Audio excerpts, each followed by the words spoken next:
ഇന്ന് തന്നെ ഡൗൺലോഡ് ചെയ്യൂ. കാണൂ നിങ്ങളുടെ ഫേവറേറ്റ് ഷോസ്. അമ്മേ, തങ്കം,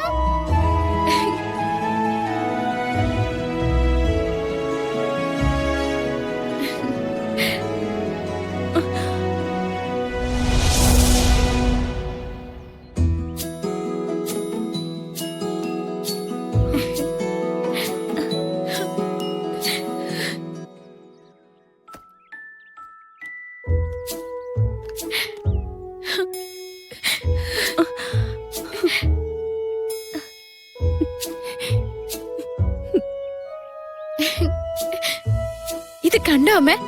ഇത് മുഴുവനും കാശാ. സുന്ദരി നാട്ടിൽ നിന്ന് കൊണ്ടുപോയ മൊത്തം കാശ്.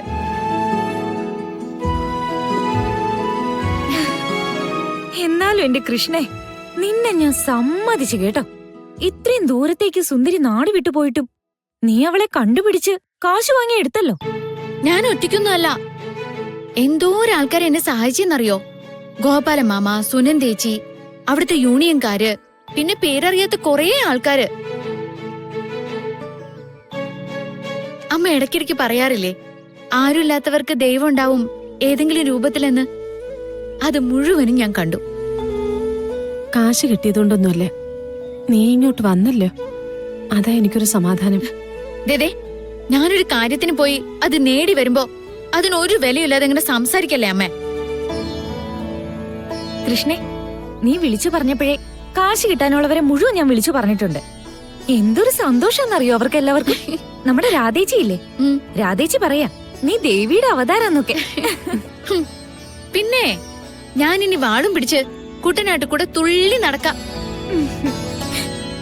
ഇത് വാങ്ങിച്ചെടുത്തത് എങ്ങനെയാന്ന് എനിക്ക് തന്നെ അറിഞ്ഞൂടാ.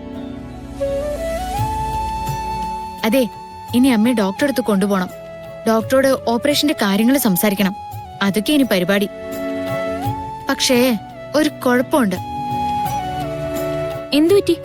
അതെ, സുന്ദരി ചേച്ചിയുടെ കയ്യിൽ നിന്ന് കിട്ടിയ പൈസ മാത്രം മതിയാവില്ലല്ലോ അമ്മയുടെ ഓപ്പറേഷന്. കുറച്ചുകൂടി വേണ്ടി വരും. കുഴപ്പമില്ല, ഇത്ര ഒത്തില്ലേ അല്ലേ അമ്മേ? ബാക്കി കൂടി ഞാൻ എങ്ങനെയല്ലോ ഒപ്പിക്കും. നീ എന്തേലും കഴിച്ചിട്ടാണോ വന്നേ? എവിടുന്ന് കഴിക്കാനാ? ഈ സന്തോഷം കൊണ്ട് എന്തേലും കഴിക്കാൻ തോന്നണ്ടേ? ഉണ്ണി, ഇവിടെ എന്തേലും ഉണ്ടോടി? രാവിലെ അമ്മയ്ക്ക് ദോശ ഉണ്ടാക്കി കൊടുത്തേ. അത് പിന്നെ ഒരെണ്ണത്തിന്റെ മൂല പിച്ചിട്ട് അവസാനിപ്പിക്കുകയാണല്ലോ പതിവ്. കറിയാണ് പ്രശ്നം. ഇന്നലത്തെ ചാളക്കറി വേണമെങ്കിൽ തരാം. എന്നിട്ടാണോ? അത് തന്നെ ധാരാളല്ലേ. എന്നാ ഞാൻ എടുത്തിട്ട് വരാം. ഓ, നീ പിന്നെ മുതലാളിയായിട്ടൊന്നും കണക്കാക്കണ്ട. ഞാനിപ്പോ അടുക്കളയിലേക്ക് അങ്ങ് വരും. അയ്യടാ, നിന്നെ മുതലാളിയായിട്ട് കണ്ടിട്ടൊന്നും അല്ല. നീ അടുത്തിരുന്ന് കഴിക്കുമ്പോഴേ അമ്മയ്ക്കും എന്തേലുമൊക്കെ പിച്ചു കൊടുക്ക്. എന്തെങ്കിലുമൊക്കെ വയറ്റിലോട് ചെല്ലട്ടെ. നീ വാ, ഞാൻ ദോശ എടുത്തു വെക്കാം. അമ്മേ, അമ്മയ്ക്ക് സന്തോഷം തോന്നുന്നുണ്ടോ?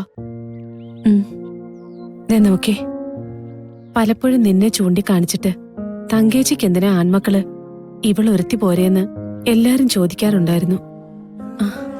അതിപ്പോ എന്റെ മോള് തെളിയിച്ചു. പിന്നെ സിറ്റിയില് മോള് വേറെ ആരെങ്കിലും കണ്ടിരുന്നോ? ആരെ? അത് പിന്നെ ആരെങ്കിലും മോളെ അന്വേഷിച്ച് വരികയോ എന്തെങ്കിലും ചോദിക്കുകയോ ചെയ്തായിരുന്നോ? ആര് വരാനാ? അമ്മ എന്താ ഉദ്ദേശിച്ചേ? ഒന്നുമില്ല. കാര്യം എന്താന്ന് വെച്ചാ പറ. ഒന്നുമില്ലെന്ന് പറഞ്ഞില്ലേ?